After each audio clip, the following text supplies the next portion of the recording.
wanted to expand on a little video I did earlier and posted in my stories about ego attachment and expansion. What came to me, and I only had a couple minutes to share about it, or I had like very little time, so I'm going to take a little more time. You know those times when you start to obsess about something?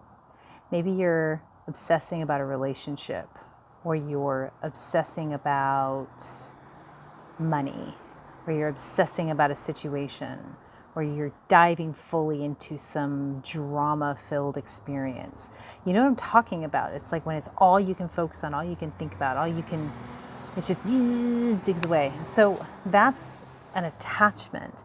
And that we all have attachments. We have attachments to people. We have attachments to situations because we are egoic beings. We're here for the human experience. We don't live in unconditional love.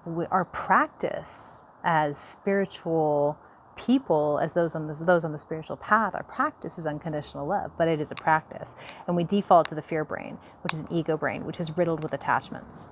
So those attachments that we have that we don't necessarily obsess over all the freaking time, they start to get really pronounced right when we are popping into next level shit. When you are ready to expand, when you are ready to live more purposefully, to gain what you've been after, to build something, to birth into a new form. That's when the attachments that you have are going to shift into overdrive, and you're going to get obsessive. And you're going to start thinking about a conversation, thinking about a person, obsessing about how you're going to make money, and getting whipped up in drama, somebody else's drama, your own drama, however it manifests. Those attachments are the ego, which is ultimately trying to keep you safe and secure and alive. It's going to tighten its grip. It's going to clamp down on you because that expansion is brand new energy that you've never experienced before, and your ego is unfamiliar to it.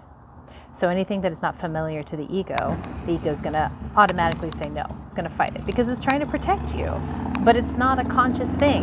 I think of the ego almost as a separate entity. It's there to serve us, and it's unruly, and we have to manage the ego as opposed to the ego running us. And that's the big trick, isn't it?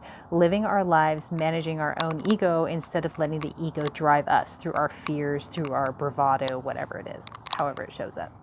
So when the obsessive thoughts start because of those obsessive attachments, once you recognize that that is simply your ego's go-to response to your expansion, when you see it as simply a symptom as opposed to anything real or with substance, then it becomes very easy to bypass that. Then it becomes easy to witness it and to let it go and to allow yourself to slide into next level you.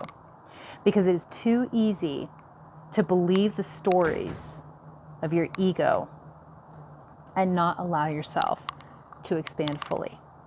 We have all done it a lot of times where we listen to those stories, but you don't have to. I've said this before and I'll say it again. Don't take your bullshit too seriously. I love you. Let me know what you think.